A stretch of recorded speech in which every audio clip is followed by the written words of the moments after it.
So, good afternoon, everyone. We have five students, three students, but this is the usual pattern actually. We don't get many because it is online. So, today we have Dr. Sarita Nandmehar, who will be talking about East Asian Diaspora. You all know East Asian Diaspora is also very important component of the diaspora, and we will be talking on that. Before that, I want to introduce herself. She is the assistant professor at Amity University now, and she has been working on diaspora for a long time. I know Sarita for last at least 5 to 6 years, and she is also associated with many research institutes within India and abroad, including some of the top institutes in Indonesia and within India, JNU and Delhi University. So with this brief introduction, I'll request Dr. Sarita to talk on this present topic, East Asian Diaspora. Over to you. We have so many important people here who happen to be our students. I'll just tell you, Swadesh is heading one NGO, Prabhasi Mitra, which is one of the leading NGO in Andhra Pradesh. And Vijaya is located in Kuwait, and she is very much, in the activist type and taking care of Indian community interest in Kuwait, and many other. Nirmal is there. Few more may join. So I think we'll start now. Thank you so much, sir, and thank you so much for the brief introduction. How many minutes I have for this? Maybe 40 minutes and question answer. Okay. Yeah, 40 minutes are enough. So let's just start with this. So today we are discussing about the East Asian Diaspora, and it is one of the unit from this PG diploma course on migration and diaspora, and you all are enrolled, I think, in this course, as I know. So basically in this topic, I discussed and I include mostly the 5 most important countries from the East Asian region, that is China, Korea, Philippines, Japan, and Vietnam. So today we will discuss on these countries, their little bit on their historical background, how they will be migrated, and how they are contributing into their country in the development resources, or in the remittances, in economics, in culture, and in every other sectors as well. But mostly because as we all know that in the 21st century, which already declared the Asian century, so because of that, the most economic advance which is made by the Asian countries, including East Asia. So for instance, like if I'll say the rise of China, which is a very crucial development in global politics, and China is rising the manufacturing capabilities and technological advancement, especially from last few decades. So that also made a very big shift into the international politics, and not just in the politics, but it made a very different stage, or create a very different stage in the Europe and between the United States, in between the Asian countries as well. So I will just start beginning with a brief introduction about these countries. As I already mentioned that this topic we are going to discuss today is on the East Asian diaspora, and I focused on the 5 countries, which is China, Korea, Philippines, Japan, and Vietnam. Although there is Hong Kong, Macau, they are also there. But these 5 countries, they made a very important influence on the diaspora. And the Chinese diaspora, it's huge. So we would like to discuss, I would like to discuss on a little bit about the benefits from what benefits their diasporas are taking from their home country, like their economy, their remittances, and it is also creating an important factor, that is a soft power through their cultural and civilizational exchange, especially from the host countries.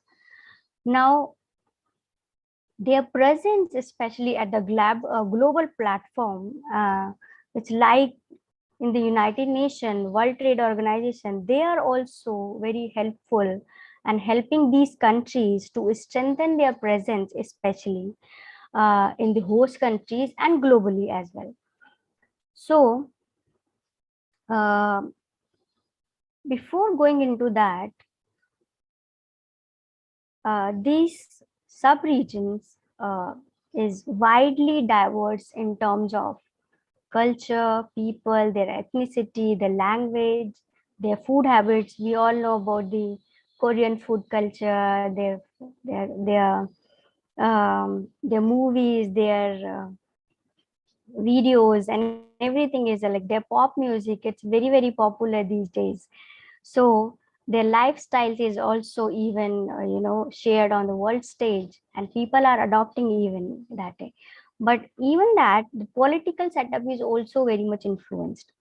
Now, the East Asian diaspora has one of the largest overseas population, which is settled on a permanent and temporary basis, which includes the overseas migration, or you can say the overseas immigration to the Americas, like United States of America, the Canada, and the South America, and in the Europe and their neighboring countries in Asia. Now, on the larger scale migration, or immigration from the East Asia took place after the end of the Second World War in 1945. And this immigration, which in cases from the East Asia to the Americas, which resulted from the political instability and their economic downfall after the Second World War, and the ethnic tension, which also created a situation to migrate these people, these citizens from their home country to the host country.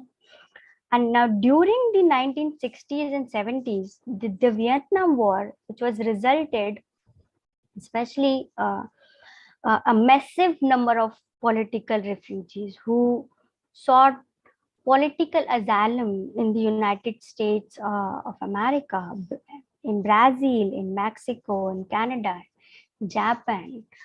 And it also a direct and indirect role which is East Asian countries played in the Second World War, that their association with the two blocs, we all know about the America and the Soviet Union, they attracted local population to move to these countries and settle there on a temporary basis. But before going into that, I would like to also give a small definition about diaspora, because we are discussing East Asian country and their diaspora on the world stage. So the immigration from home to the host is a standard definition basically. But while homes, their challenge is push people to settle in the host countries.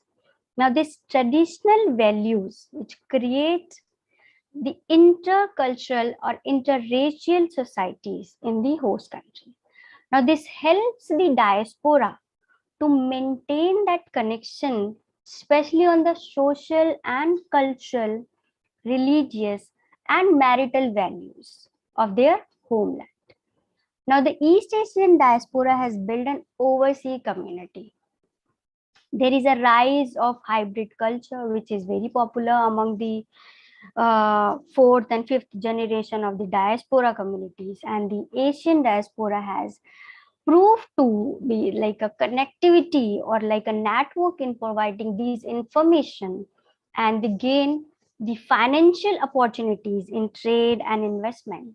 Now, in this light, this present section or the coming section we are going to discuss will give a historical background, a little historical background about their contribution, about this East Asian diaspora, their contribution to the home country, especially on the economic sphere. Now, this East Asian diaspora, which is already we discussed like 5 most important countries, this includes the Europeans and now I'm directly jumping into the Chinese diaspora because this is very important and very large diaspora we have seen so far, but now the Indians are there. So by the definition, the Chinese diaspora, which refers to anyone who personally or whose ancestor migrated from China to a foreign country within and beyond Asia, and how and who now consider himself and herself as a citizen or a permanent resident, especially in the host country.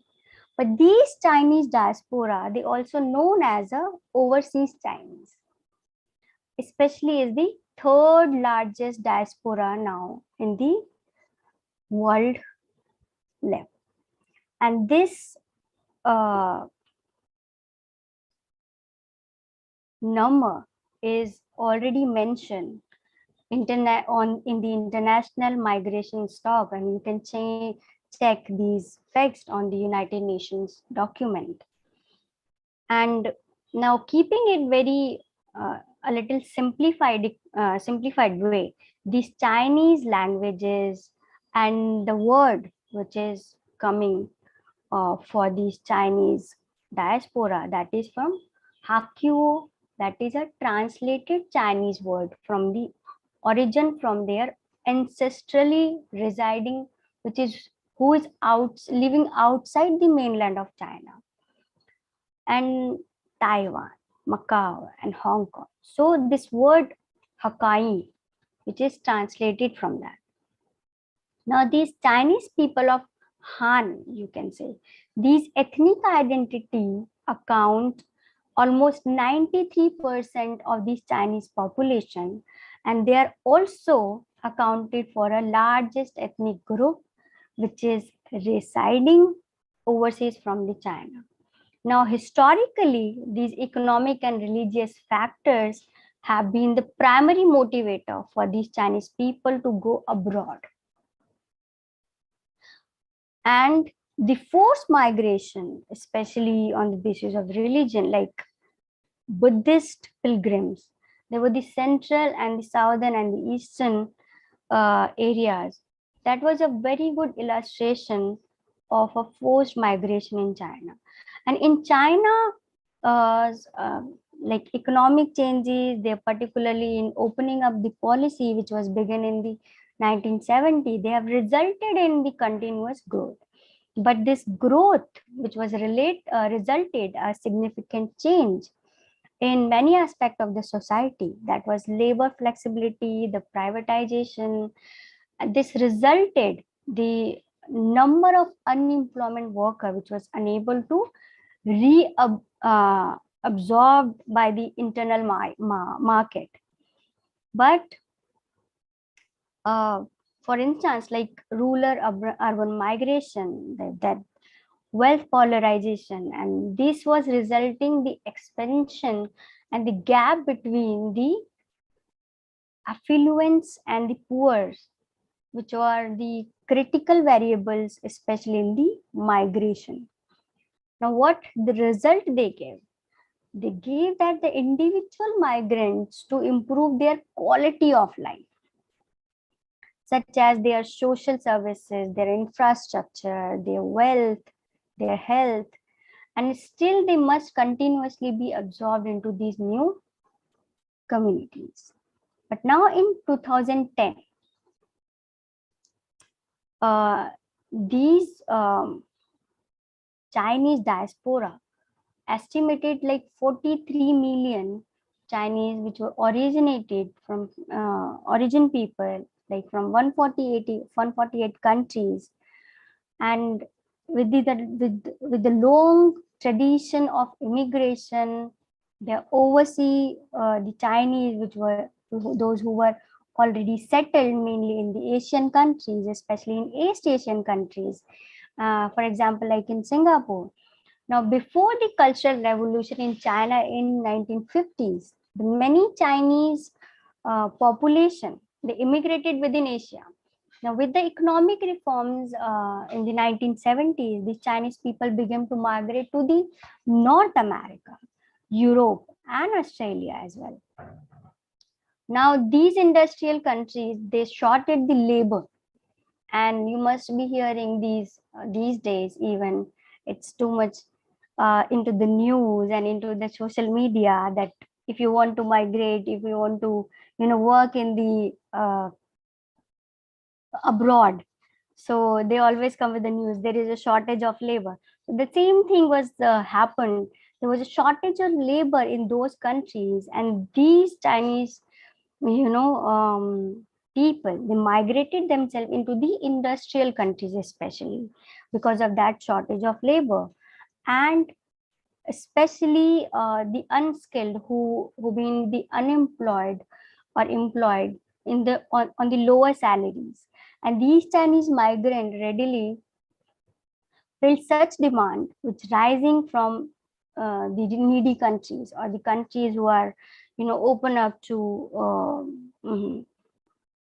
welcome these migrants to work in their industries and other sectors as well.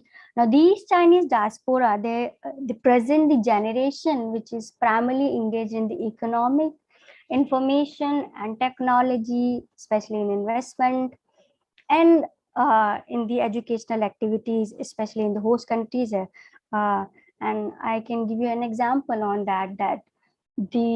I think 33% of the Chinese diaspora who is enrolled in the American universities. So they are also actively participated in the educational sector, even from these host countries. Now, historically, we were talking about that. So the Chinese immigrations, their overseas settlement, that can be divided into the 4 phases. Now, what are these 4 phases? The first phase was the Chinese immigrants found between the Tang and Ming dynasty. Now, these Chinese called considered as a 17th and the 16th century, 7th and 16th century. Now, the some pieces of this evidence from these dynasties suggested that the Chinese immigration in the earlier century, but there was no evidence or there was no proof of their settlement. Now, these migrants, they were mainly the Buddhist immigrants who visited Japan and India and Indonesia for their pilgrims because of their Buddhist culture, their Buddhist activities they were doing. Now, for instance, like Faxian, which is a well-known Chinese Buddhist monk who came to India into the 3rd century for pilgrimage. Now, into the first phase, the overseas Chinese, they went to the West Asia for trading purpose along with the ancient Silk Route.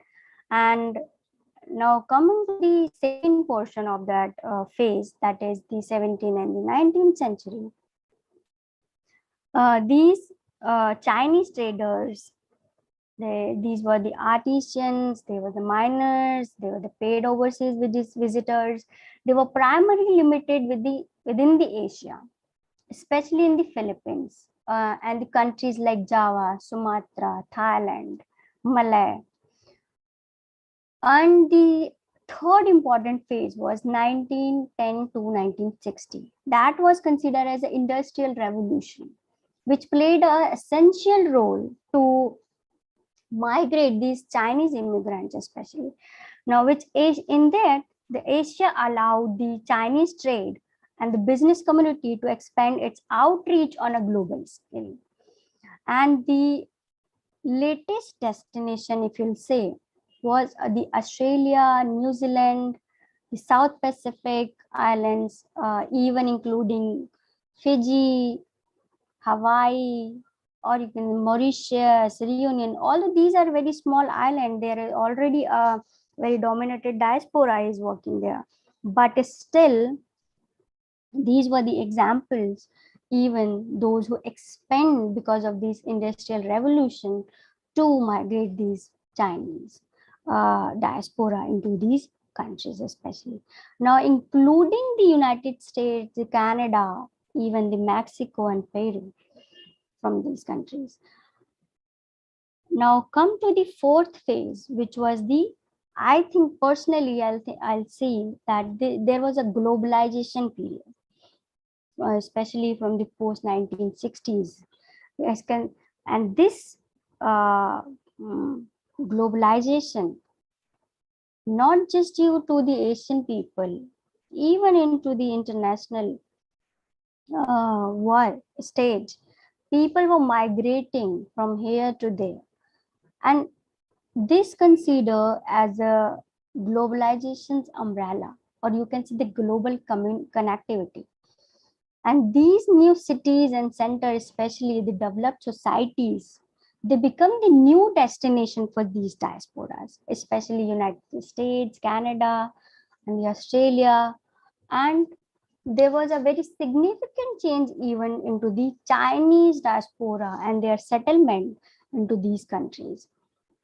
Now, there is also a report on their diaspora and their migration into these countries.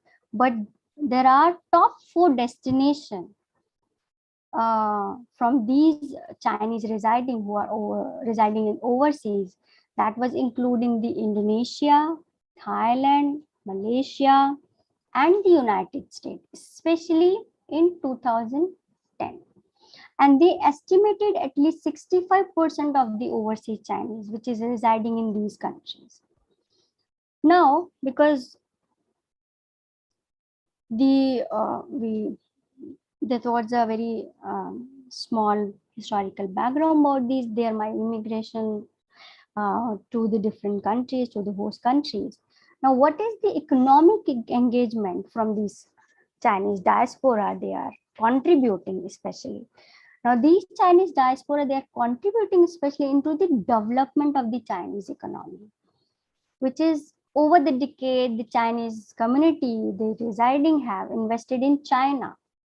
And it is estimated that the Chinese diaspora living in Hong Kong and Macau, that China has been administrating since 1994, 1997 and 1999 are among the top investors in China.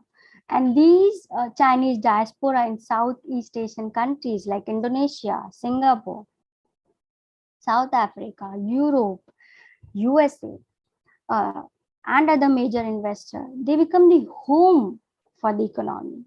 And it is important to note that FDI is often seen as a potential indicator always to show these home economy and their development and their growth in the name of success. Now, the other side of the economic benefit, which includes the developing an overseas business community from China, which was strategically essential region like Africa and in Asia. These regions are resourceful, geopolitically critical, and significant even for the investment purpose. But another important part is their cultural engagement. The cultural spread, that the Chinese culture, which is widespread, especially because of these Chinese diaspora across the world, and especially the Chinese cuisine are very famous globally. We all aware of that. Now, followed by the Chinatown. This word, even the Chinatown, that is a common sight, or especially to see almost in every metropolitan city. You can take any country like United States, United Kingdom, Singapore, Australia, anywhere, even in India, and other where these Chinese diaspora has established their businesses, their houses, their restaurants, and now they are even residential of that complex. They have also attempted to create a homogeneous society, especially in the overseas, that facilitated the matrimonial culture, marriage, celebration.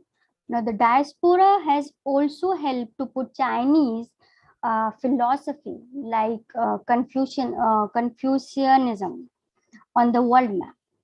And the official Chinese language, which is Mandarin, and this language is, I think, is teaching in every single institute in all over the world. And the opening of this culture and this center, this Confucius cultural center across the world is very prompting to the Chinese culture and their languages. But there is another part, especially in the international politics, that is a diplomatic success. And this diplomatic success was a public diplomacy, if you'll say, which considered as a silent but most effective, especially in maintaining the bilateral and the multilateral relations, or you can say the interactions. And it also helped China to gain the leverage on the international politics. And it also influenced the international organizations on decision making for the country or to in their favor. Now, for instance, like Singapore has a large Chinese diaspora which involved in the political sphere and held important position in the government, which is estimated at least that 70% of the population of the Chinese origin, by their ancestors, by their belongings, by their culture, they are there. Now, Singapore has the politicians of Chinese origin, and they held an important position as a prime minister. For example, we also have nowadays, and it was there even from the historical perspective, or you can see the time memorial, like in the United States, there are very important positions where the Indian diaspora is keeping or achieving, or they are in that positions. So from this diplomatic perspective, it always a beneficial for the particular country to maintain the business with that country or to grow the diplomatic cloth, especially. So there are many examples.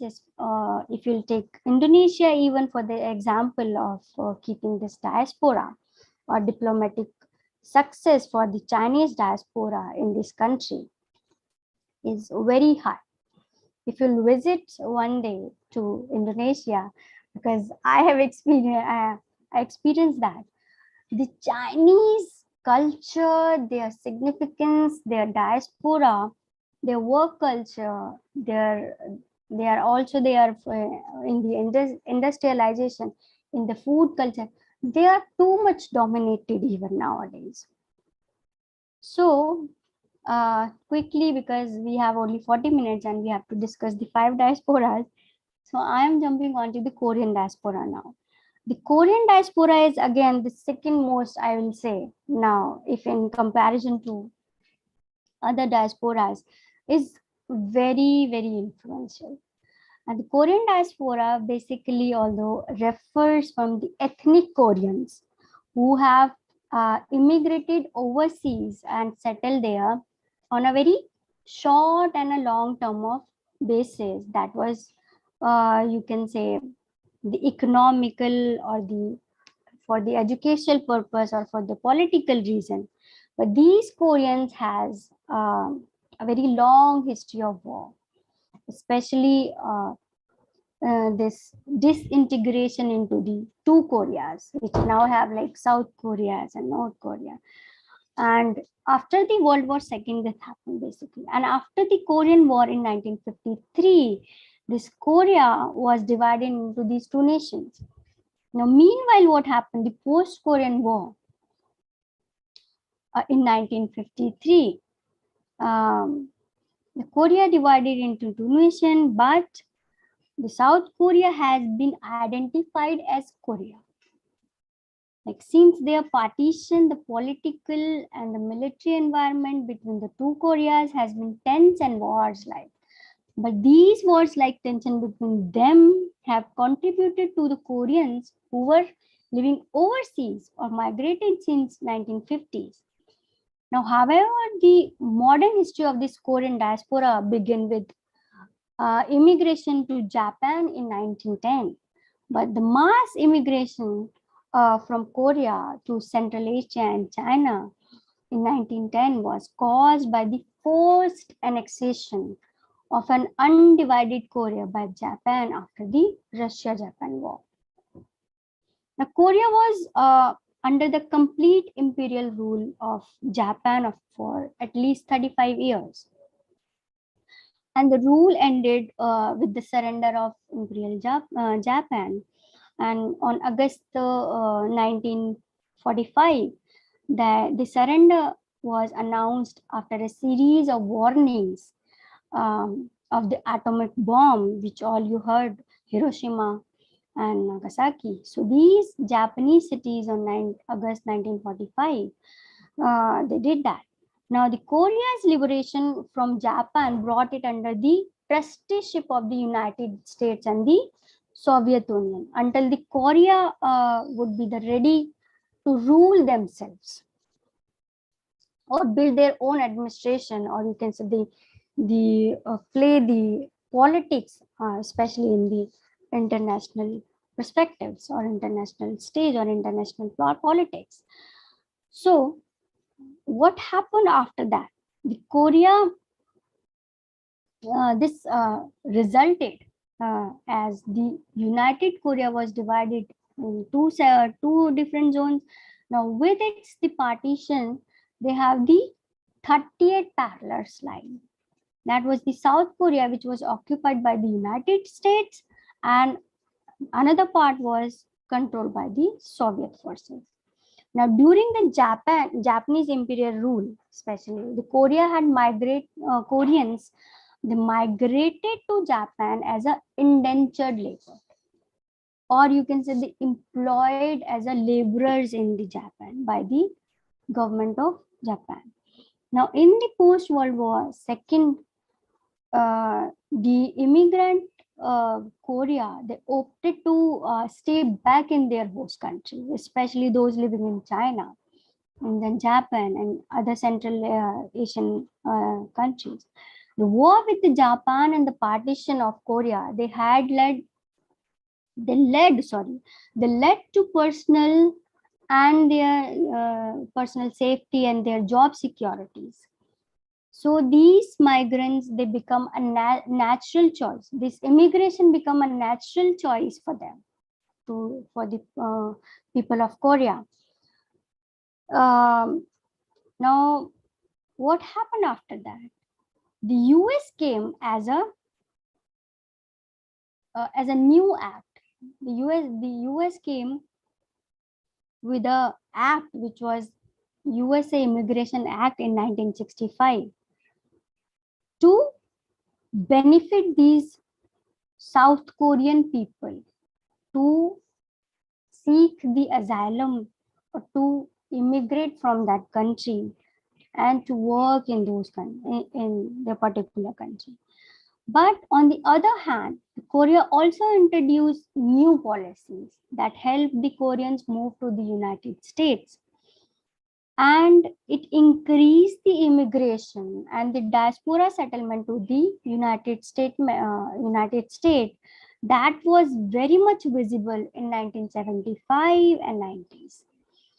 But after the collapse of the Soviet Union in 1990, they led a mass movement in that the Korean diaspora from Siberia, from the Central Asia, from China was in 1992. But as a small diaspora in China, Japan, and other part of the world, the many Korean, they continue their ties, especially with their homelands. But what happened after the Korea's government, which was now the Republic of Korea's government, They estimated that at least 75 lakh Koreans diaspora, they are spread across the countries, like approximately 190 countries globally. And seeking that the Korean citizens, those who were living outside the Korea for work, education, business, and for other purposes. But the most significant number of Korea, you can say the Koreans, are settled in the United States. That was followed by China and Japan. Now, these top three host countries, they maintain the top ranking since then. And they are growing the business, their ties between China and South Korea. And they recently immigrated, or you can say the immigration from Korea to China. But Japan has historically been a host for the Korean population. And there is also a table in your unit, so you can check how many Korean diaspora are ranking according to the country and numbers they are residing in these countries. Now again, because these diaspora is helping their home countries by giving a economic engagement. Because of economy, I think there is nothing possible for a country. So the Korean diaspora, they gave an engagement, especially on the primary level, as a business partner. And this is because these diasporic group, they are, from a very long time living in those countries and making a very critical source, especially for in this global talent world, or you can say they always have a potential investment even into that sectors.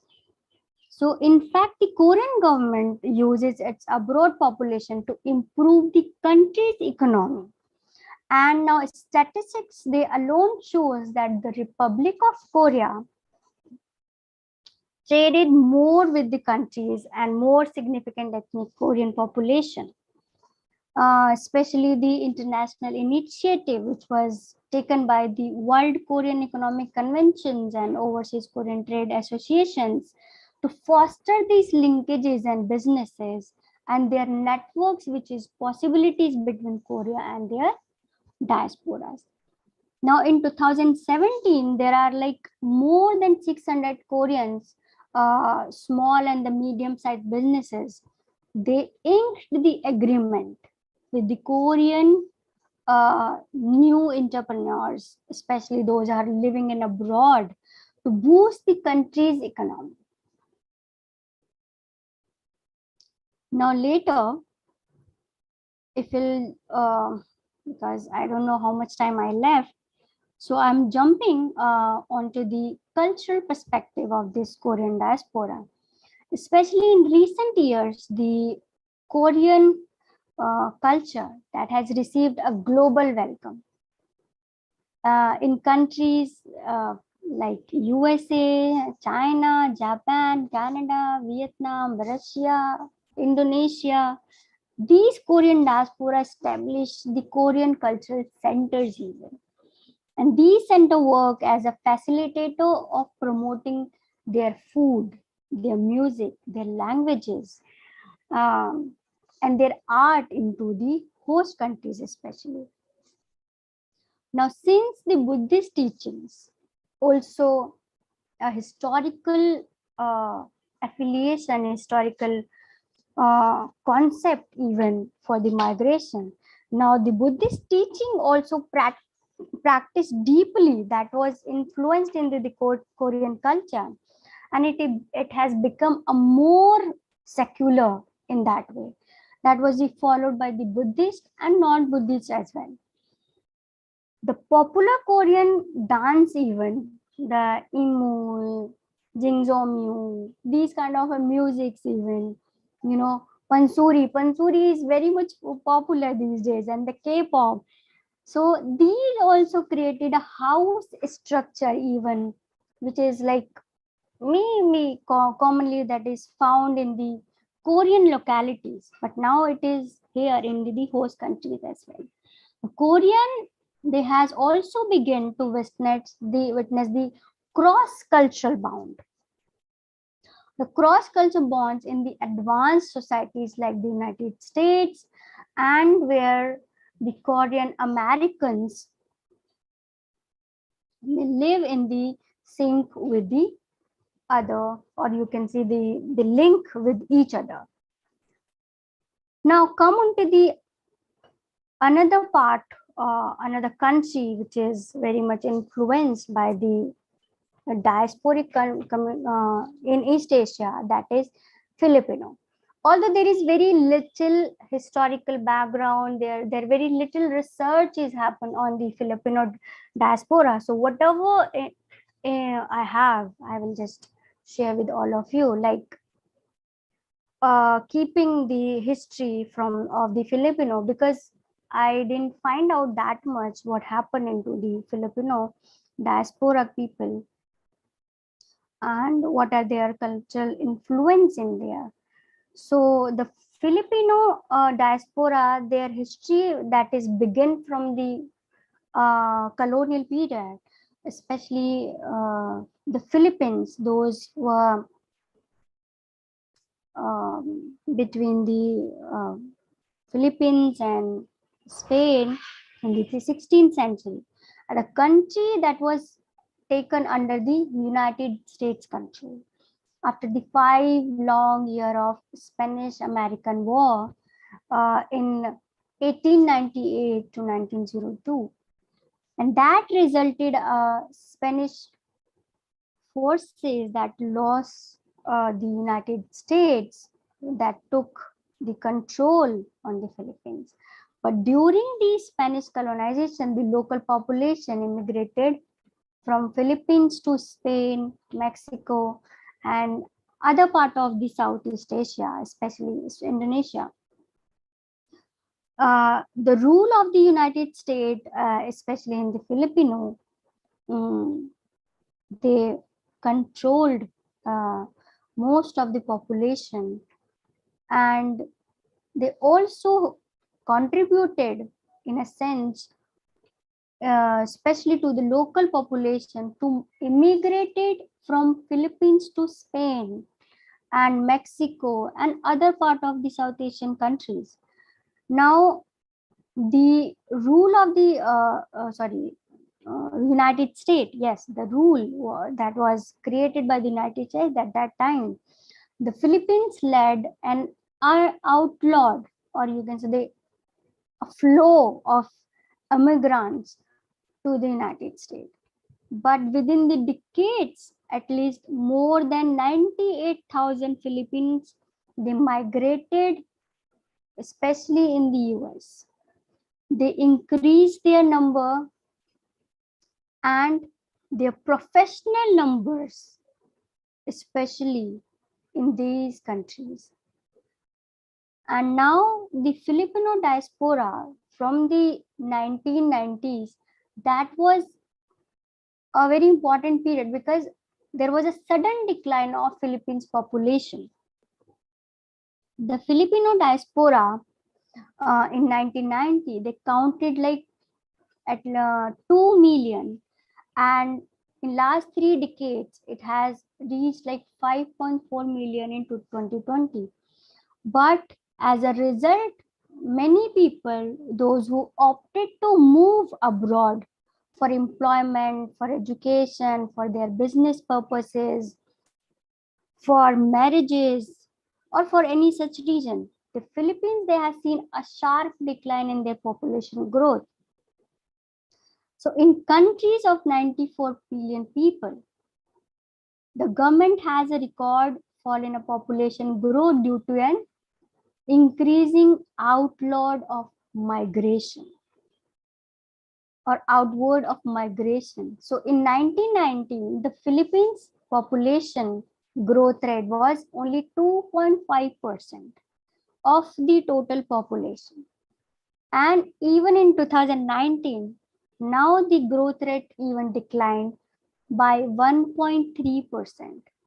And this estimate is reported by the World Bank, and this report came in 2021. And this sharp decline has caused the social and economic imbalance within the Philippines, and even the government that has its concern over the increasing the brain drain from the country. Yet the remittances also was at a setback for a home country by the overseas Philippines that has helped even in the economy. But these Philippines diaspora, they also have a very important aspect, that is women immigrants. There's a more women immigrants than men. These Philippine women, they migrated more into these countries.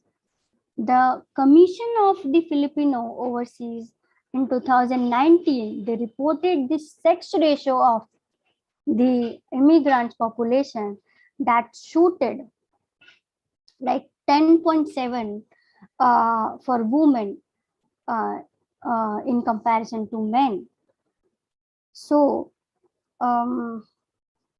women, they also played a very important role even to maintaining that professional connection between the countries. They also involved themselves not only the market sector, but in the professional nursing, the business. They were even the drivers, farmers. They also worked for as a farmers. They were the managers, accountants. In every sector, they were there. So especially in the 10 years of the United States, they ranked the first in the hosting of the Filipinos immigrants who moved from Philippines to work into these sectors.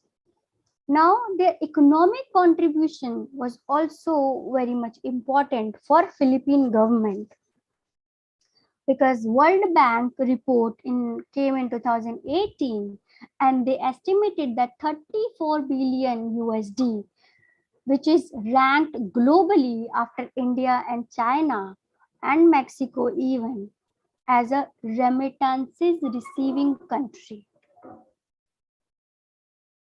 Now, again, I'm jumping into the cultural impact of the Filipino diaspora. That is a very big cross-cultural matrimonial ties. Although there we have seen the food culture, the religious culture, their social culture, but especially in the Philippines, they were culturally very diverse between the countries. And these immigrants, the Philippines globally, they have carried their cultural heritage along with them.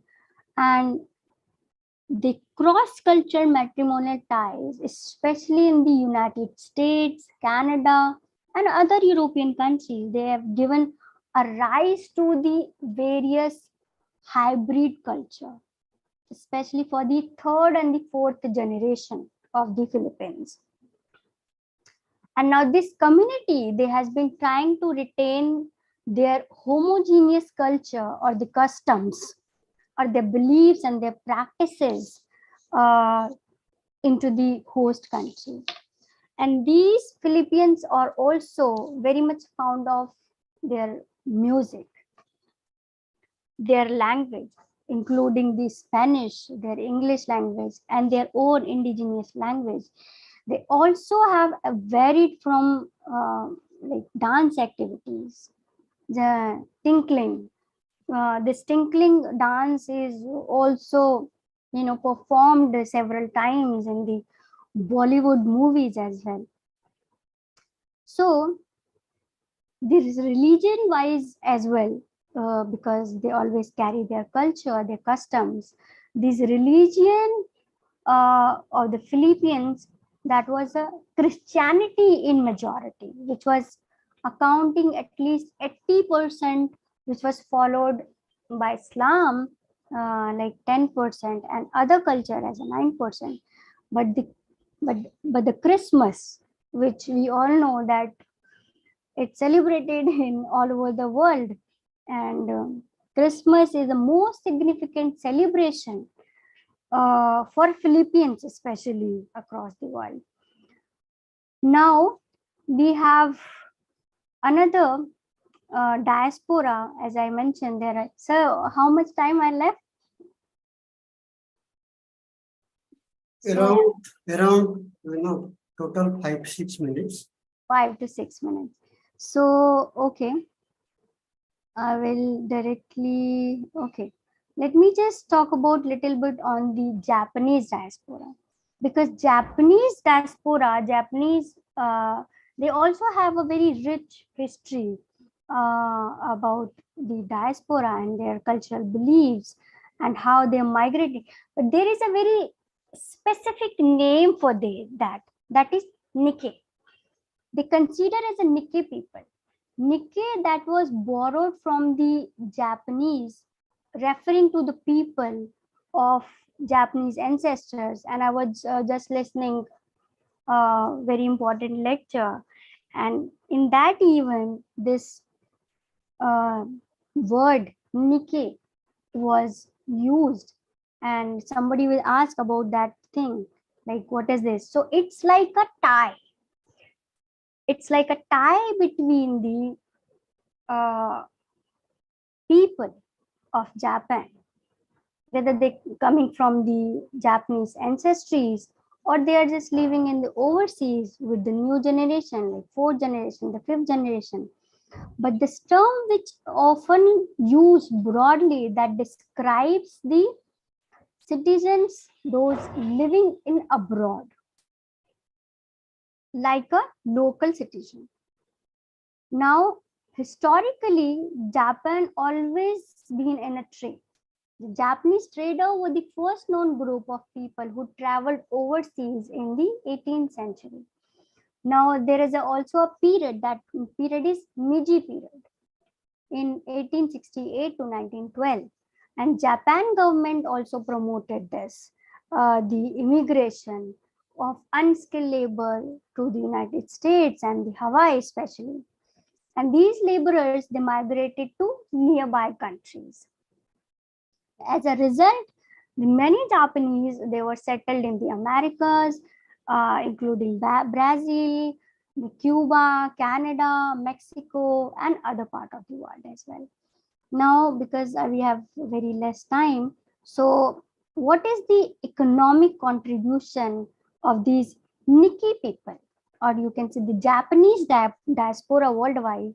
That is a meager contribution of the Japanese economy. Now, the population, they've been away from their home from decades, but they are temporary as a diaspora, or you can say the migrant worker who spend part of their earning to their families back in Japan. And we also are very much aware from the Japanese culture that is everywhere, even into the restaurants, like their cuisines, sushi, for example. So, about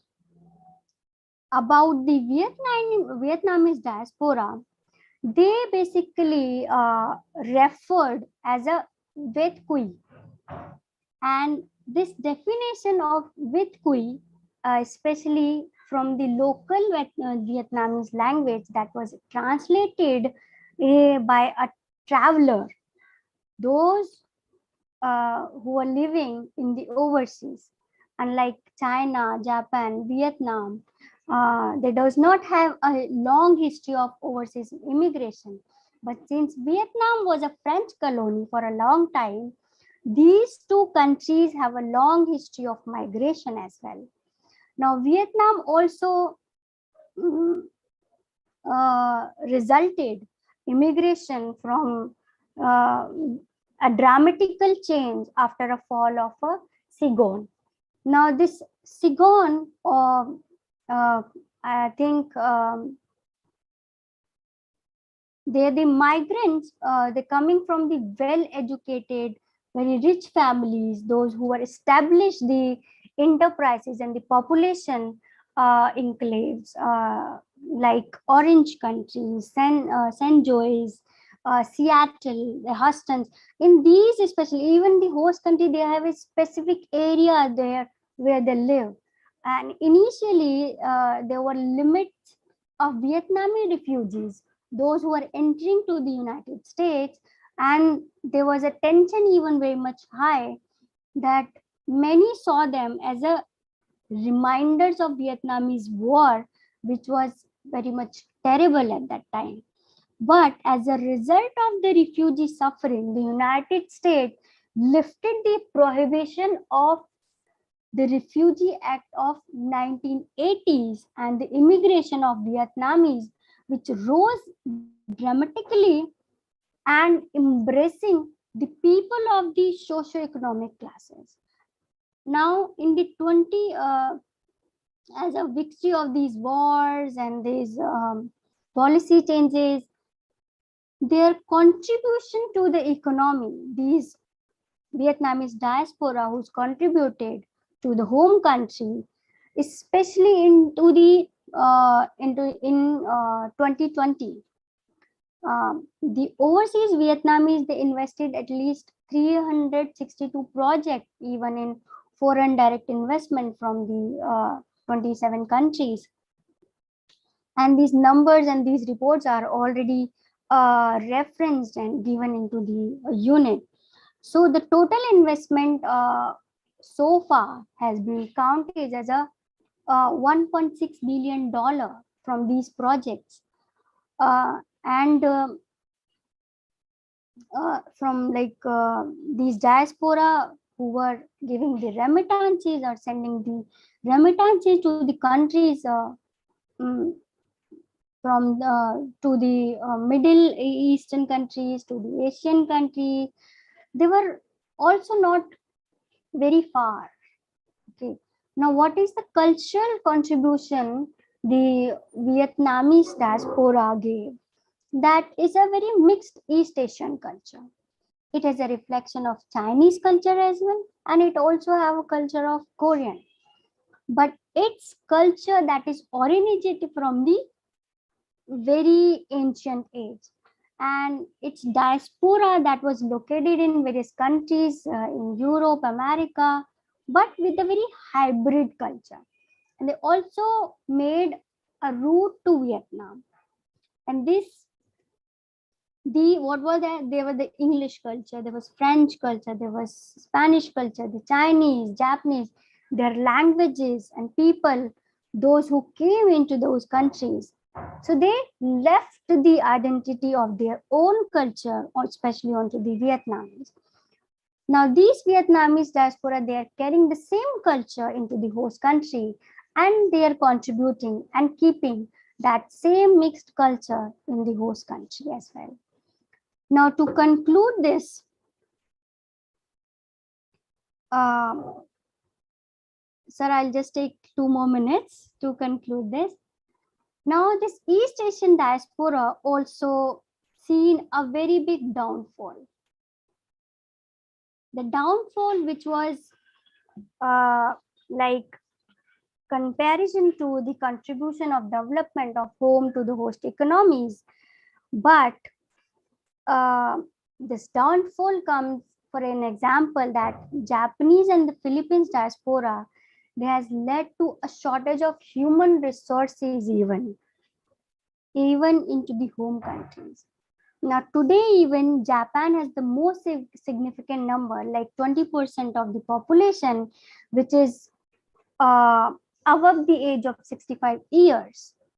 But there is a very recent study that suggested that every 3 people will be above from the 65 and 75 of that particular country comes from a Japanese workforce. Now these Japan, that was similarly, these Chinese diaspora also facing the challenge of loss of culture, their ethnic identity, the new generation, especially those young Chinese, they are going to the host countries, but they are losing their culture because they are too much influenced by the McDonaldization. So again, these kind of downfalls which are influencing or affecting, sorry, where they're affecting these diasporas. Now there is also a reverse immigration because of the shortage of labor even into the home countries, and there is also age factor, like I give you the example of Japan. So the immigration results are coming back even, and the Philippines immigrants, they also becoming facing a challenge because the female population, and the female population as a migrant also face like several challenges. They are being raped, they are being tortured, they are not being worked in a good circumstances, and their like contracts are not given to them on a proper time, and there is no health facility even for them. So there are challenges even the diaspora, which is basically, you know, um, even facing by these diasporas.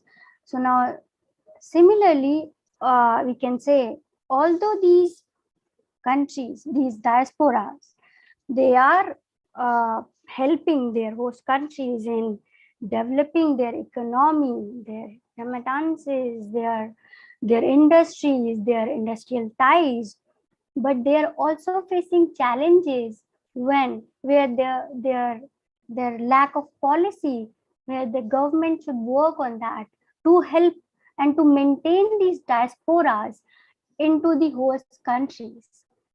So I'll stop here and stop sharing my screen. Any question quickly? Otherwise, we have already enclosed the next class. Yes. So you can always ask question to Dr. Sarita. I'll give you her contact number and contact email. So Yeah. if there is nothing, we'll go to the next class because we are already, we have to Yeah. manage time. So Thank you, sorry Dr. for that. Sarita, for a very informative talk. And we'll be looking forward again to have you for other Yeah, talks. sure, sure. Pleasure Okay. always. Yes. Thank you so much, sir. Thank you, everyone. Thank you. Thank you. I'll talk to Sarita after the class, maybe tomorrow or the after. Yes, Okay. sure, sir. Sure, sir. Thank you. Next talk we have by Dr. Smita Tiwari. And this is a very important topic, diaspora in policy making. So you all know diaspora is one of the influential, community now. And she'll be talking on that. And she has done actually PhD work on diaspora policy from Jawaharlal Nehru University. And she also, did her job in various, capacity in various reputed organizations like Indian Council for World Affairs. Now she's working as a fellow in Nehru Memorial Museum, which is a very important think tank in India. And she's also General Secretary of GRFDT. And she's managing many things in her capacity and very active in diaspora research. So without taking much time, I assign this to Dr. Smita. Smita, over to you. You can, just 1 minute, and yes, you can share your PPT.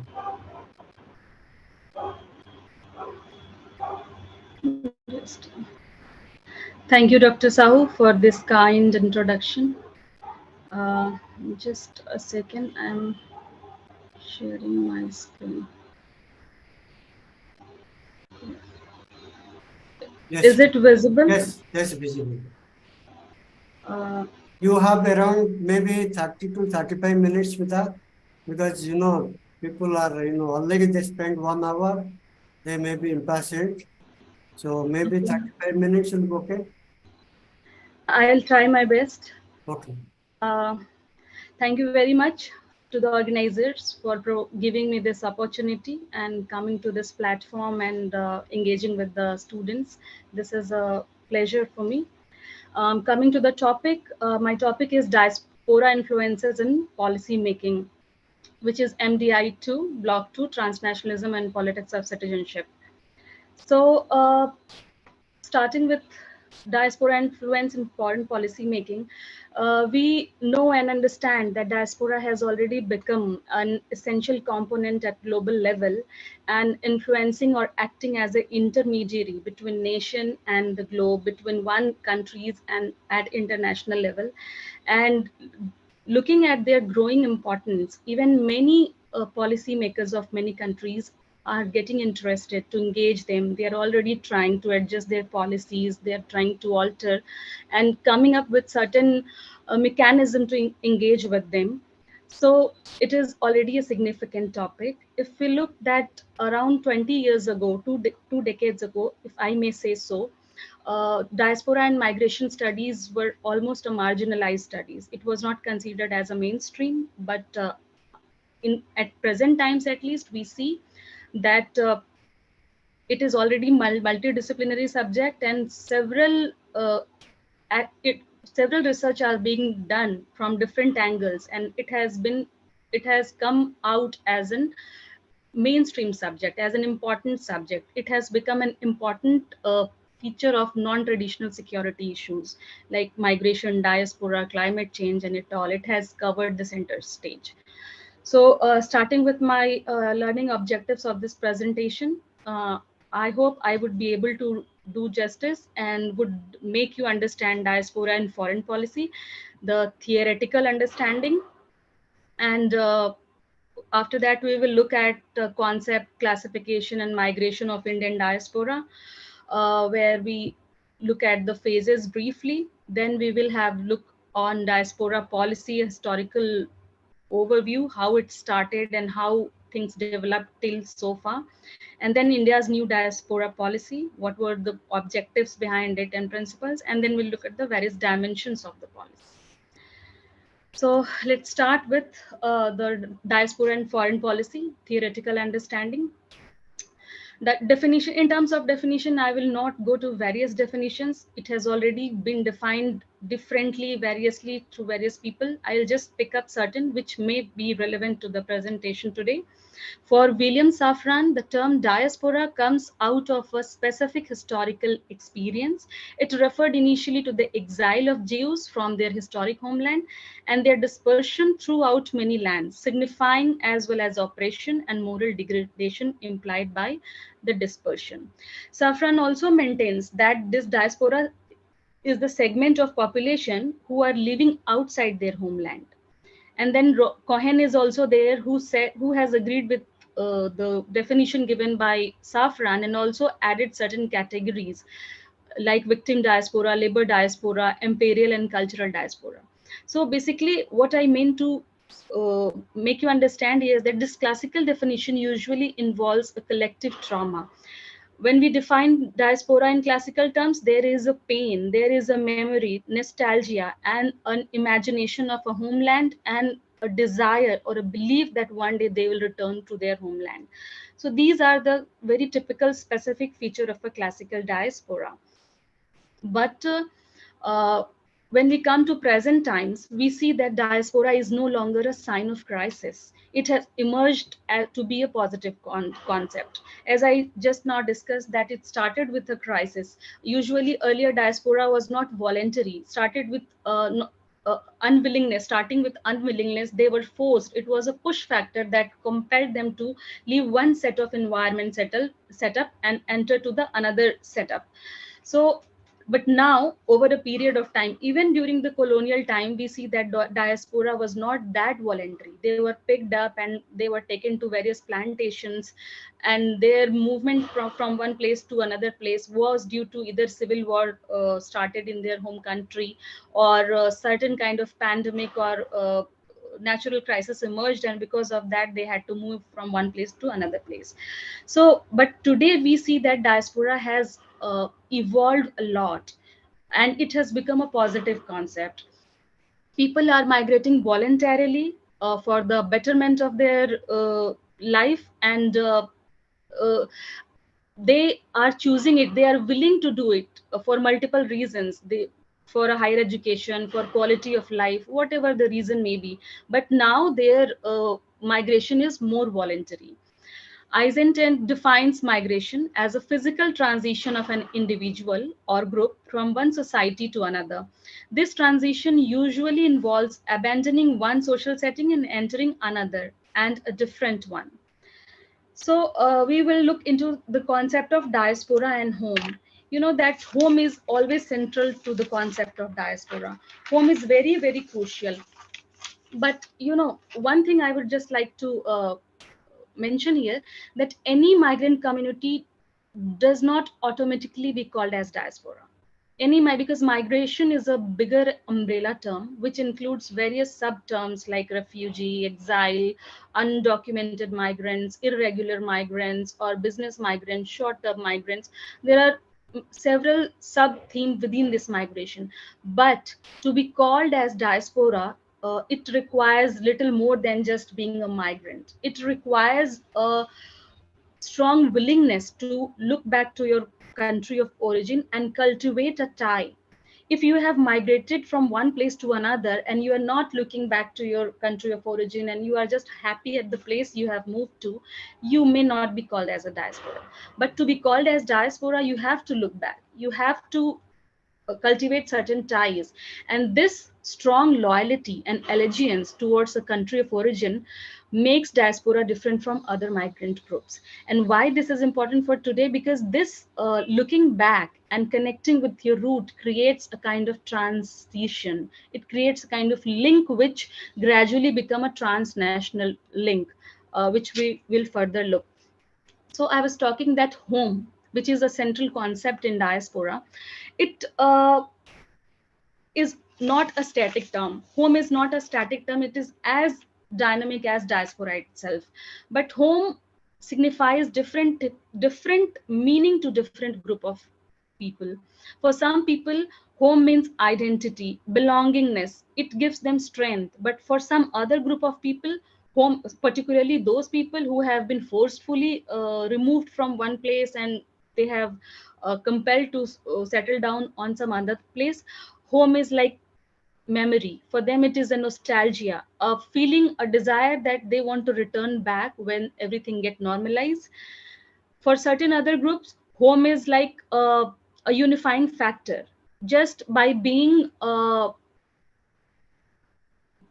having an imagination of home connects them. Like I would like to cite here Benedict Anderson's imagined political community, where he says that this is a community where people are not known to all the people of the community. People do not know every people of their community, but still they are very strongly connected and united with each other because they have a shared past, they have a common culture, common language, common food habits, and a desire to retain it all. So this is a unifying strength or unifying factor that diaspora takes from the home country. And also, like I would like to mention Safran, who gives a concept of myth of return, because I told you that those diaspora, which the classical diaspora, when they migrated from their root place to another place, they had this vision that one day they will come back to uh, their root place or country of origin. But now we see that people do migrate, they do keep in contact with their country of origin, but not necessarily they have this vision of returning back. They may just stay connected emotionally, or they may stay connected culturally, or they may in whatever manner stay connected with their country of origin, but returning home may not be in their agenda. Then there is a rise of new diaspora. We have seen that due to several factors, several ideas emerging post globalization uh, period, and there are new group of diaspora being emerged, which are little different from the classical in terms of their magnitude, in terms of their dispersion, the way they are dispersed, getting dispersed all over the world. And also they are transforming informations, they're providing remittances to their country of origin, they are funding civil projects, they are lobbying for their political cause or election in their country of origin. So there are a lot of factors. The point is that they do not longer identify themselves as a victim diaspora. They are more successful, established entrepreneur diaspora. But however, there are certain security concerns also, because in new diaspora, we see that diaspora sometimes get involved in certain unwanted activities, and maybe transnational crimes or terrorism or separatism. They may fund or facilitate a separatism within a country. So they may get engaged with these kind of activities, which becomes a security concern for the country of origin. Now, we look and try to understand. We already know that diaspora, the diaspora has already become very strong force at international level, and it is playing very active non-state actor. But why countries are looking to their diaspora? What are their interests to look and engage with the diaspora? This is a very important question. As Eva Westergaard Nielsen mentions, that there are three main interests a country a country can have by engaging its diaspora. Number one is economic support. Economic support a country, because today's diaspora are very active economically, they are very successful, particularly those countries who have this successful diaspora. They may look towards diaspora for economic support in terms of foreign direct investment in their country. They may come up with certain policies to provide them some relaxation for this diasporic engagement or foreign direct investment in their country. They may liberalize some rules and regulations to engage them. And they may also look for the remittances, which is, in fact, India is one of the, India is the country which gets highest remittances from the diaspora. So, and for some countries, remittances constitute a bigger part of their GDP.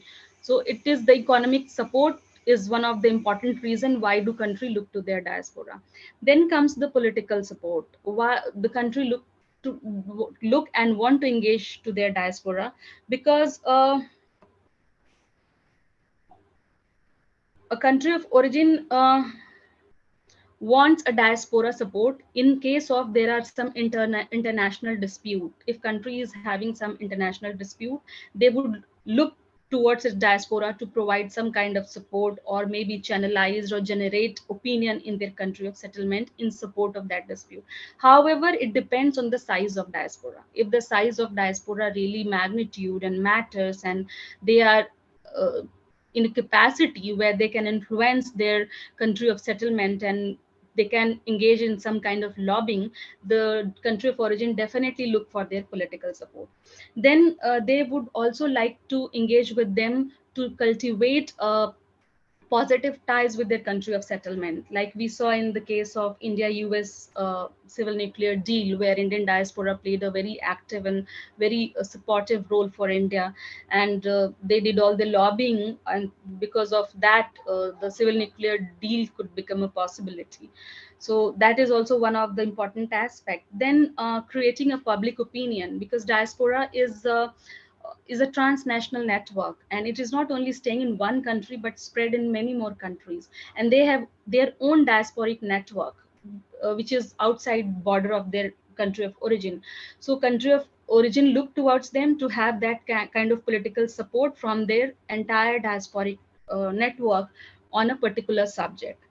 And they would sometimes country of origin or some political parties look to diaspora for their funding, for their campaigning, or certain kind of political support which they can leverage at the time of election. So this is also one of the important aspect. Number three is social capital upgrading, which is again important. And under this social capital upgrading, diaspora can be involved to provide, like these two, three and fourth point is more or less overlapping, where diaspora provide knowledge. They transfer their information and know-how, knowledge and skills of technology. They transfer to the country of origin, which is a very important skill, which we call brain circulation. Brain drain, brain gain, and then this is brain circulation, that what they have achieved, learned in their country of settlement, now they are trying to transferring it to the country of origin.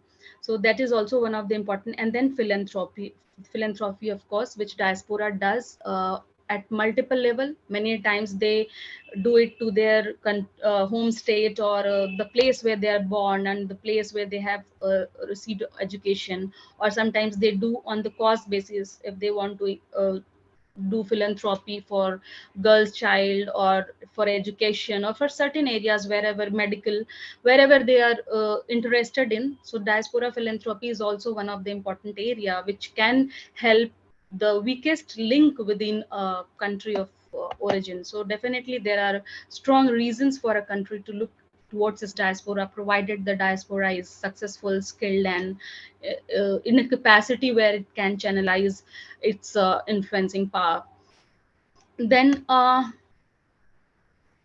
just a second. Oh my goodness. I'm sorry. Yeah. Now, why do how and why does a diaspora influence its country of origin?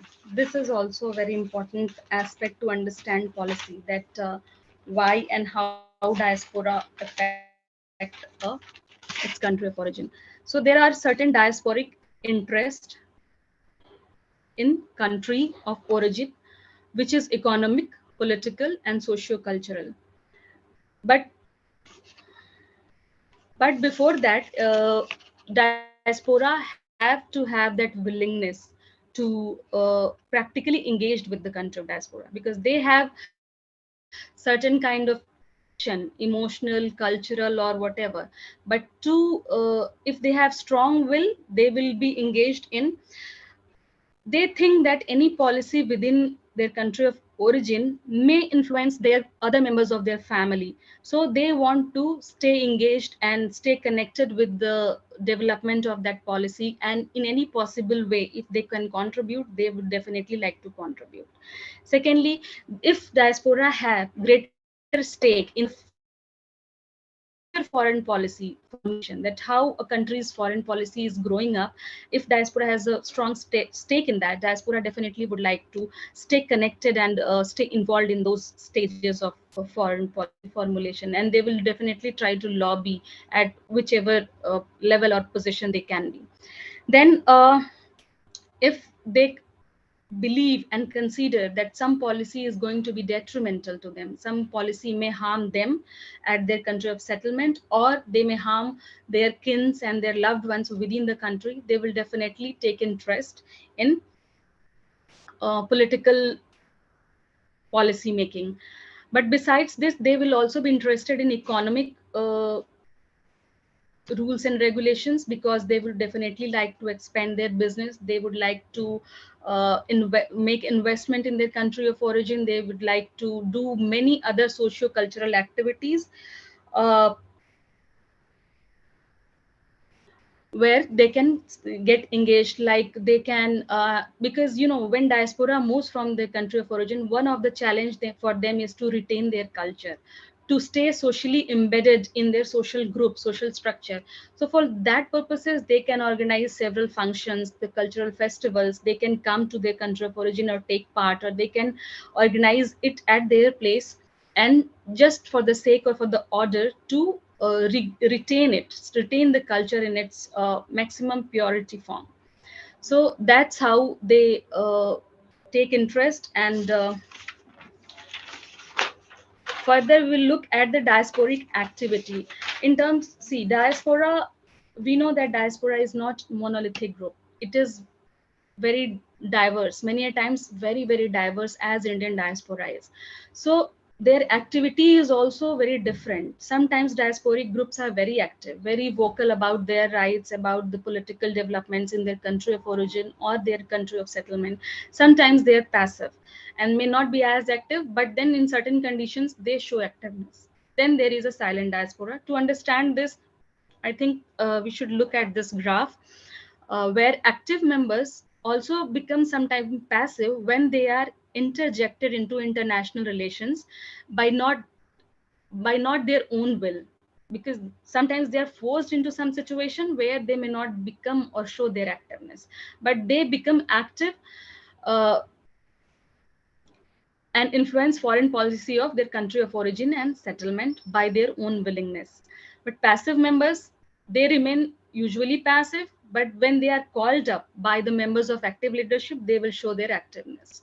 Then there is silent diaspora. They are remain silent generally in normal positions. They will remain silent, but they will become active. They may become active at the time of crisis when they are uh, called so. So, but again, their active, passive, and other activities depends on the degree of integration of diaspora in the country of settlement.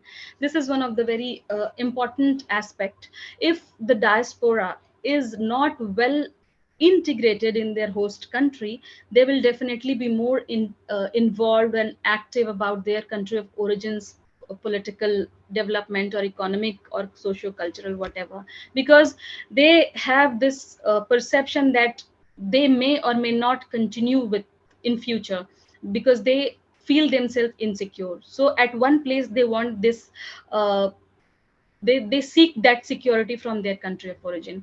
But usually it happens with the first and second generation of diaspora who look more strongly towards their country of origin. But we see third, fourth, and further generation of diaspora, they become more integrated to their host society. They've grown up in that culture, and they, for them, retaining their original culture or keeping ties with their country of origin becomes challenging, because of the fact that they have grown there and they consider their home there. As I mentioned, that home is not a static concept and it is very fluid. So first and second generation think about their home as their country of origin, because the first generation has migrated and the second generation have heard a lot of stories, and many times they have also accompanied with their parents or their guardians, whosoever it is. But the third, fourth generation, usually they have grown up in the society, and more strongly they identify themselves with their host society rather than the country of origin. So it's very fluid and subjective, many a times situation based. So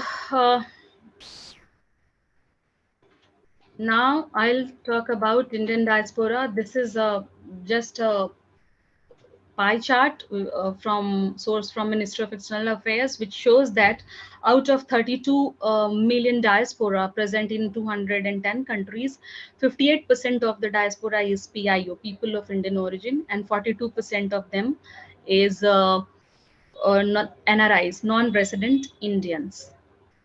So we see that India is having the largest, one of the largest diaspora in the world. And here, for the sake of understanding, because policy, Indian diaspora is very diverse, and for the sake of policy formulation, one size fits all doesn't apply to India. So we have to understand that whom do we call Indian diaspora? Who actually are the Indian diaspora? So Indian government have categorized Indian national overseas, whom we call popularly as non-resident Indians, and then PIOs. Uh, we will see that according to the Foreign Exchange Management Act, a non-resident Indian is a person who reside outside India but hold an Indian passport. He is employed abroad and carried out business or vocation outside India or settled abroad for any other purpose, indicating his intention to stay outside India for an uncertain period. And the Indian citizen working abroad with government agencies or international or regional organizations like United Nations and IDBI. And then officials of both state and central government and public sector enterprises posted abroad for deputation.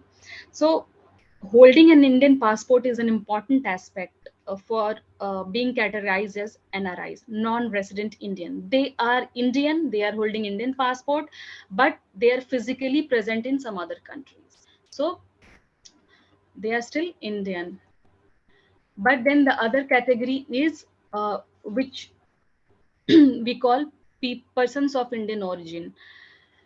Persons of Indian origin, according to FEMA, is a person who at any time held an Indian passport and who was Indian at any time of his life, any time at his life. Then either his or his parents or grandparents were citizen of India by virtue of Constitution of Indian citizenship, and the person who is spouse of the person of Indian origin. It can be they can take Indian citizenship by the process of naturalization. So this two category of Indian diaspora, NRIs and PIOs, combinedly they have almost 32 million spread over 210 countries.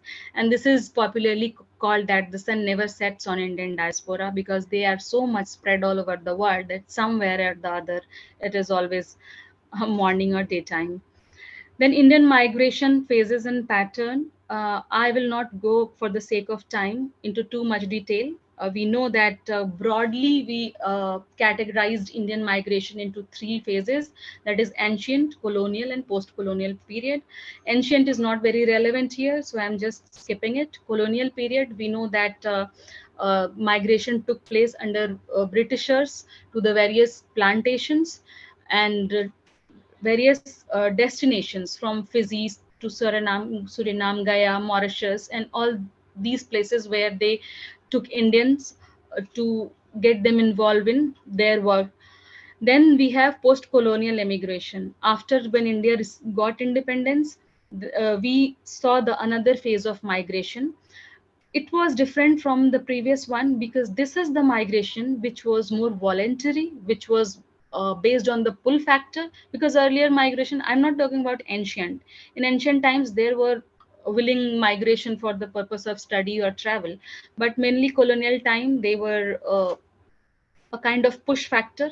But in post-colonial immigration, we see that people have moved, particularly also they are skilled. They are highly skilled diasporas who have migrated to Western countries, and then there are semi-skilled or unskilled who have migrated to Gulf countries. So they post-colonial immigration to these two destinations primarily. Nita, these slides are not moving. Actually, I was not attentive, but slides are not moving.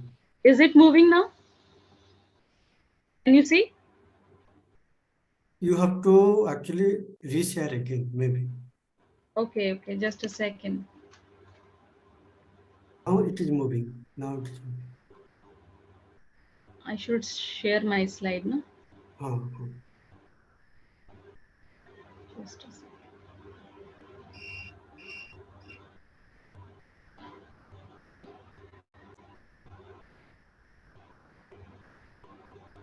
Scroll down. Is it fine? It's one NRI only it is there, but you can just move on to other Okay. slides. Then there are heterogeneous character of Indian diaspora, which is again Indian diaspora is diverse and heterogeneous in terms of their time of migration, in terms of their destination of where they have reached after migration, then they're skilled and unskilled, then their diversification already as an Indian, because India is diversified in terms of language, in terms of culture, in terms of food habits. So wherever Indian diaspora moved, they have taken it all with them. So Indian diaspora is very heterogeneous in nature. I will come to the diaspora policy, and we start with the policy. In terms of policy, I will just give a brief that before independence, during the period of Indian national movement, there were greater support by Indian diaspora to the cause of Indian national movement. Are my slides visible, Dr. Sao? Or anyone? Am I audible? No, you are audible, but slides are not moving. Maybe some issue. You Uh, just you just move on. No problem. okay, fine. So before independence, they were very active and they supported the cause of Indian national movement. Like we know and remember the case of Lala Hardayal and formation of Gadar Party and their support for the Indian national movement. Similarly, there were several lawyers studying in Britain and they supported the cause of Indian national movement. Even the Indian leadership at that time, Gandhi ji, Nehru, they all supported diaspora's cause also in their Congress annual sessions 1911 and 12 and 16 and so on. They raised the issues that were related to diaspora. They always pass some resolution that if diasporas are facing some kind of racial discrimination, if diaspora is being discriminated on the ground of on any ground, they would raise their voice. So there was a very strong bonding between the two, and it was like an umbilical cord. But as soon as India achieved independence, it was the moment of ecstasy for diaspora and for Indians also. However, we see that in case of India, their relationship with their diaspora ended at 1947. Why it happened so? It was because when Prime Minister Nehru took charge, and India as a country was already politically very divided, socially it was fragmented, and economically already it was deteriorated. So a huge task of nation building was there, which had to be taken by the leadership of India. And so Pandit Nehru decided that Pandit Nehru focused the citizenship of India in territorial terms. He thought that it would be feasible and desirable with this Herculean task of nation building, that they focus on the people within the territory, those who are residing within the Indian territory. And those who are residing in other countries, Nehru advised them to identify themselves with that country. He said that wherever you are settled, you look towards us, or we look towards you with emotional and cultural roots.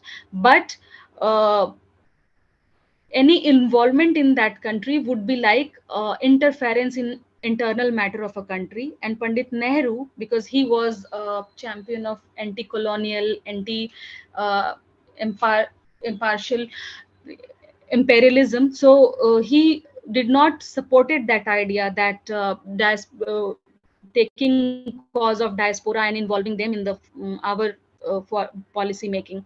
So they advised them that to be settled down in their country of settlement, and they should identify themselves with those people instead of identifying themselves as Indian or looking towards us for anything.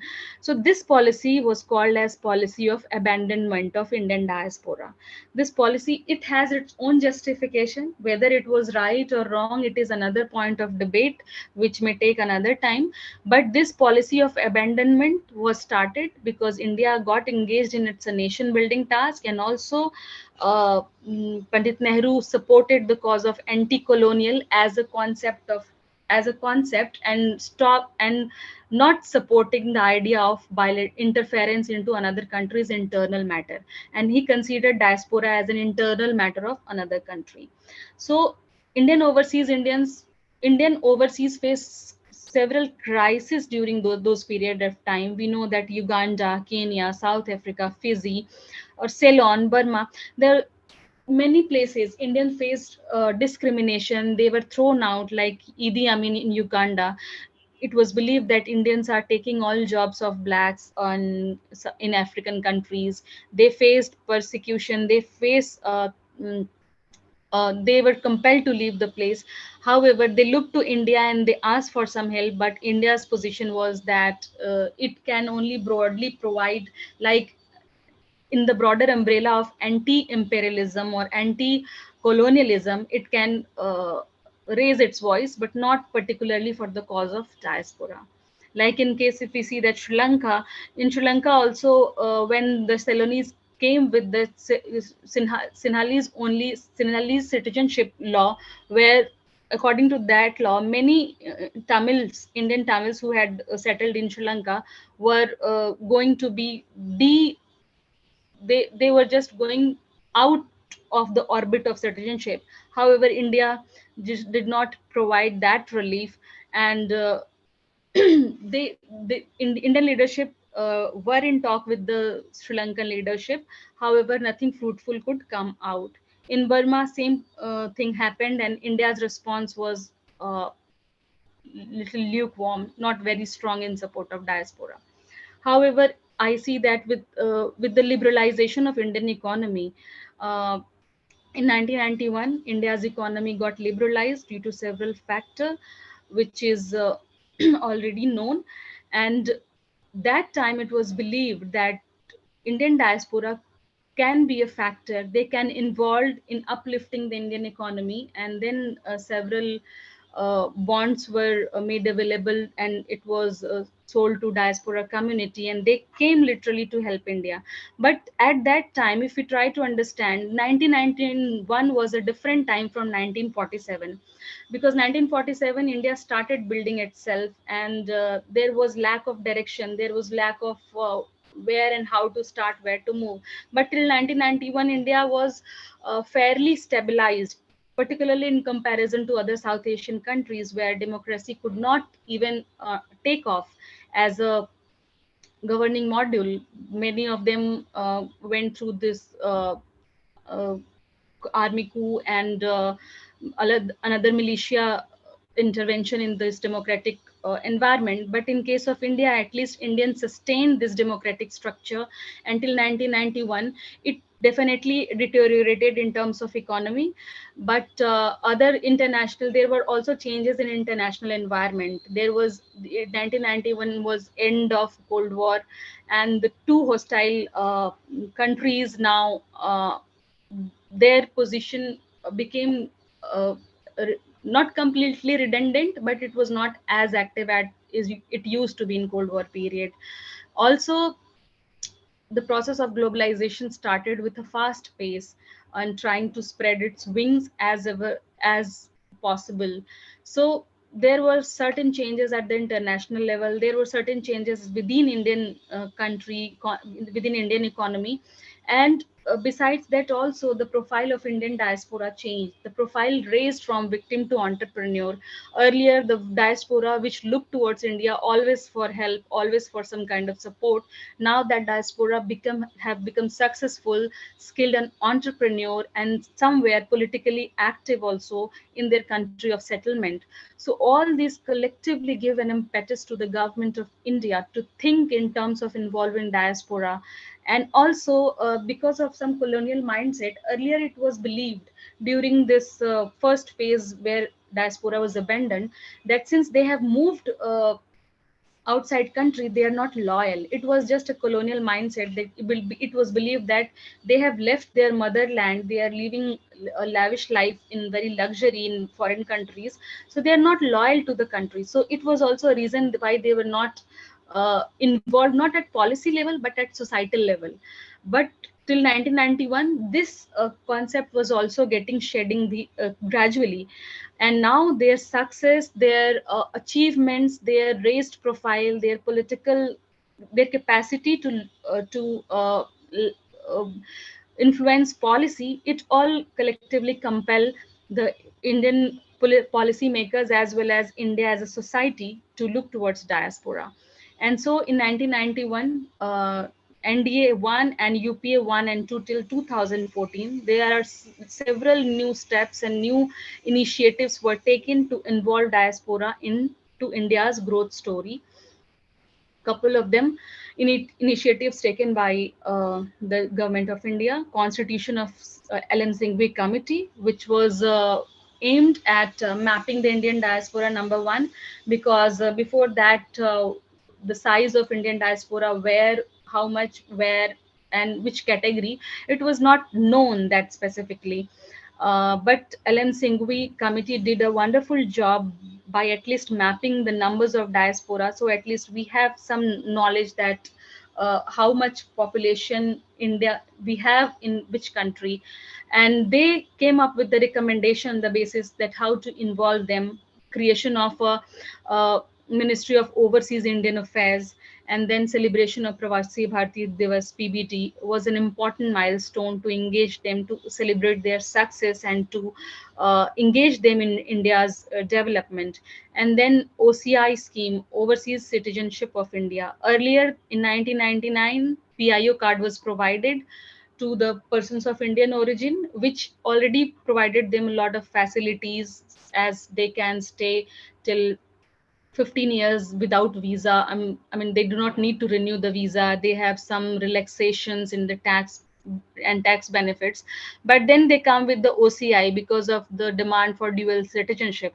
This OCI was a very good stroke by government, in terms that it gives persons of Indian origin all the equal status as per Indian resident, except political rights.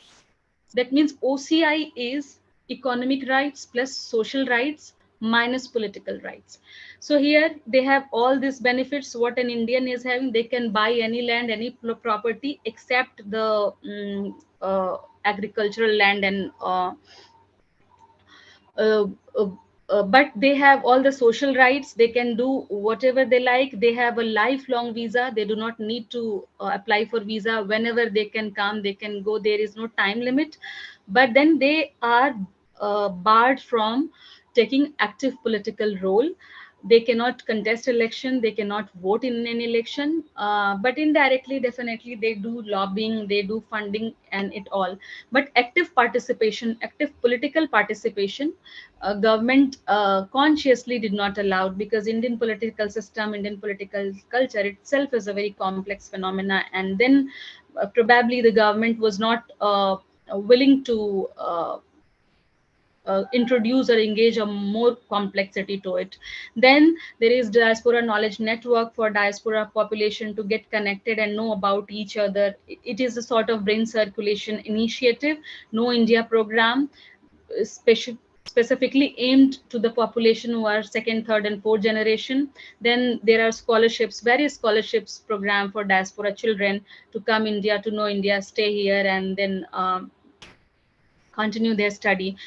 There are various bilateral security agreements with the countries, particularly Gulf countries, where Indians work as unskilled, semi-skilled, and skilled.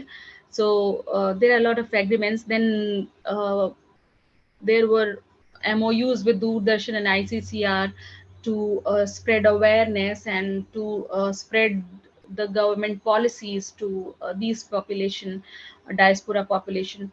So a lot of initiatives were taken by the government UPA till UPA 2.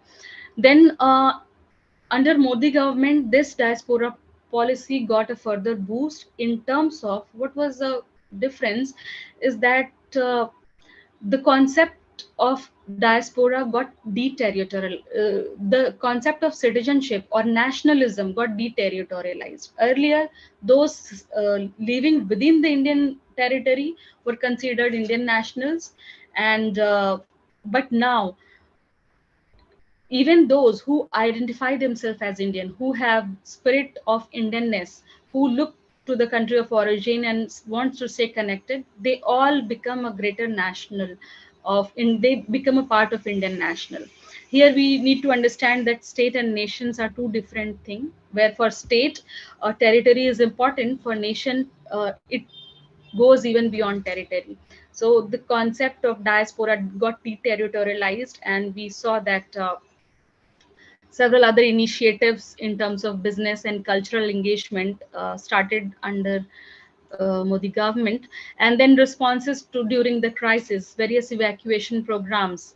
Recently, I can cite this evacuation from Sudan, and before that from Kuwait and Oman, and various other places wherever the crisis took place. And also during the time of pandemic, how the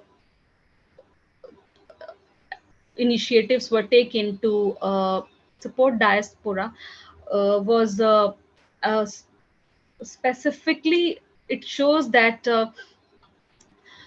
basically during the time of pandemic, it was understood that it is not always diaspora who will contribute to the growth of India, but the government should also be there at their at their time of crisis, because of their raised profile. Always it is expected from diaspora to come and to contribute in India's growth story, but government government's response to the crisis of diaspora has always been lukewarm or less responsive.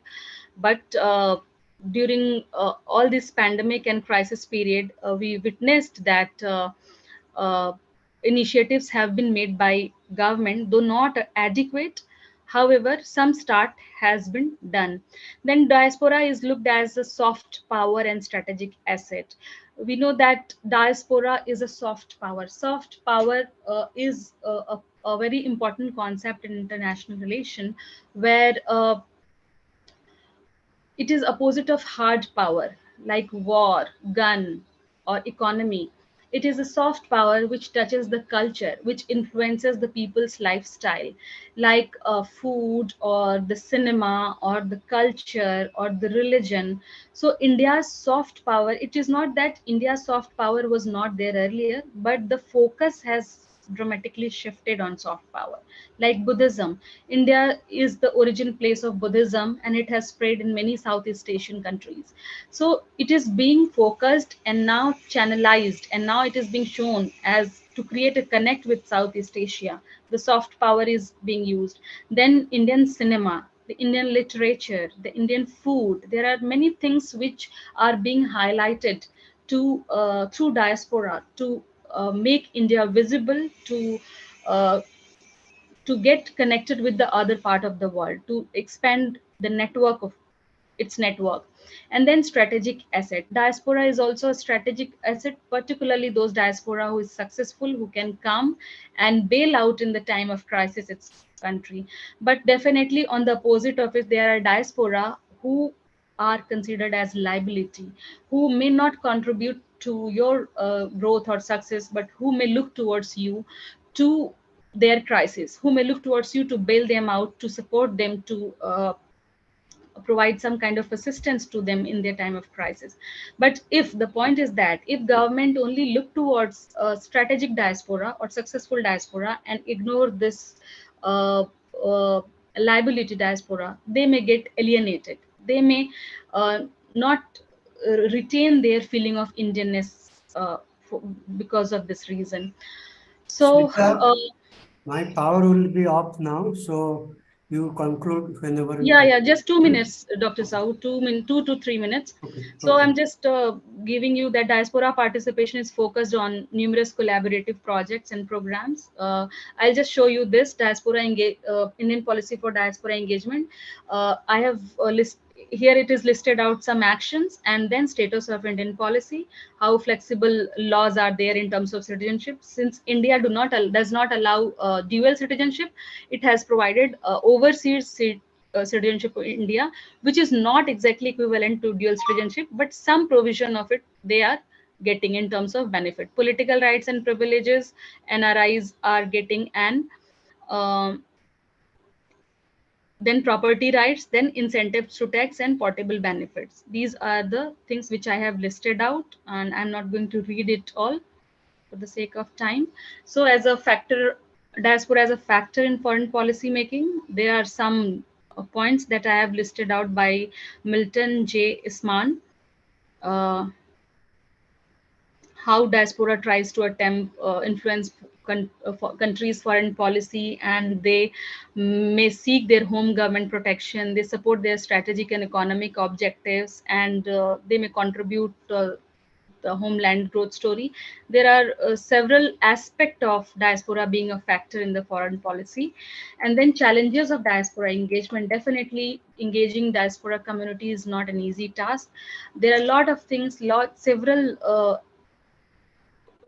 impediments comes sometimes at policy level, because many times announcement of policy is faster than the implication. It takes times, it takes years. Once announcement have been made, but the implementation is taking years and years and not being materialized actually. So how best to identify and incorporate priorities of agenda, diasporas in established development strategies, how to create trust among stakeholders, how to establish successful working partnership, and how to incorporate diaspora effectively, that need to be charted out, very, that has to be crafted very carefully. And some recommendations are that we should develop a sound methodology for diaspora mapping. It is very, very important, since any law depends on the information, and lack of information will lead to lack of policy.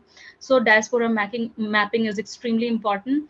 Apply multiple channels of outreach, ensure more affordable access to legal status in host countries, lower visa cost, a diversified approach in policy making, where one size fits all will not be applicable in cases of India, and then organize the work of different stakeholder and design financial instrument to attract diaspora. So that's all for today. Thank you very much, Dr. Sau, and thank you others.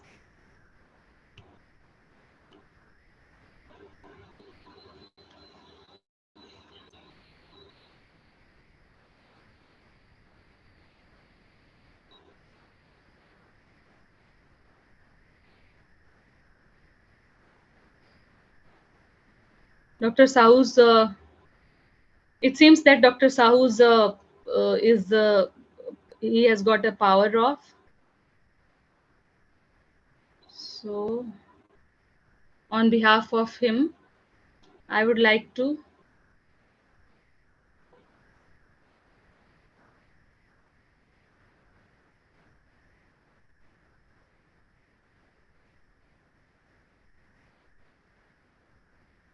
not prevented by environment. Yes, yes, I understand. I see some questions. There are definitely some lacunas in the policy. There are definitely some shortcomings, and we can always discuss that this policy is lacking in some respect or other. That I completely agree with you. Because what are the other questions?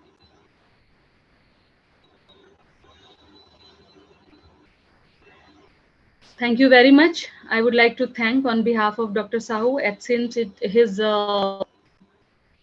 power has gone off. So thank you very much, those who are present here.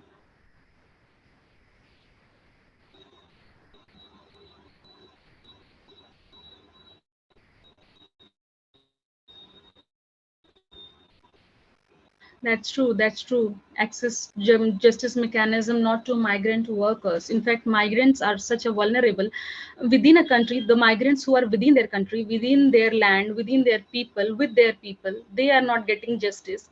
And those who have moved out, I think their situation is more complex. And in terms of policy making, I think government is still figuring out, charting out, or they are yet to reach to that, I think, to provide justice mechanism.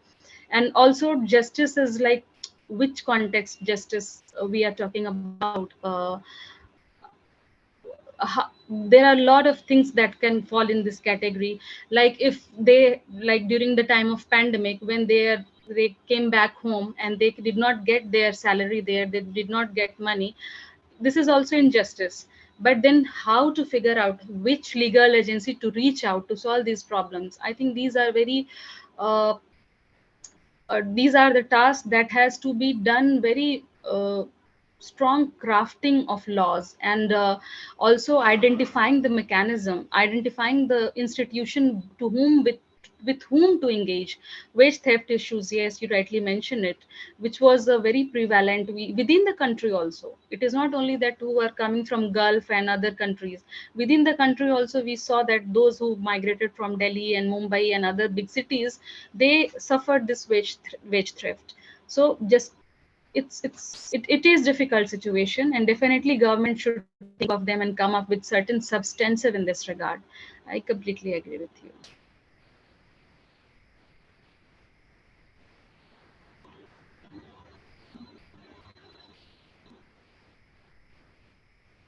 So thank you. Choose to circulate, decrease minimum referral wages to circulars. And yes. Okay. Fine.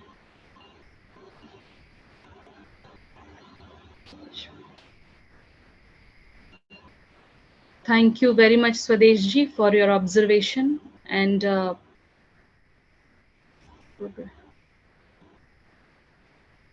yeah, I understand. I am on the same page as you are. And in fact, what we have witnessed during this pandemic was heartbreaking. So I completely agree with you. And I'm thankful to you that you gave your opinion in this regard. So thank you very much. And thank you. So we two of us or three we are left. So yeah, Dr. Sahu messaged me. I'll just end the session on behalf of.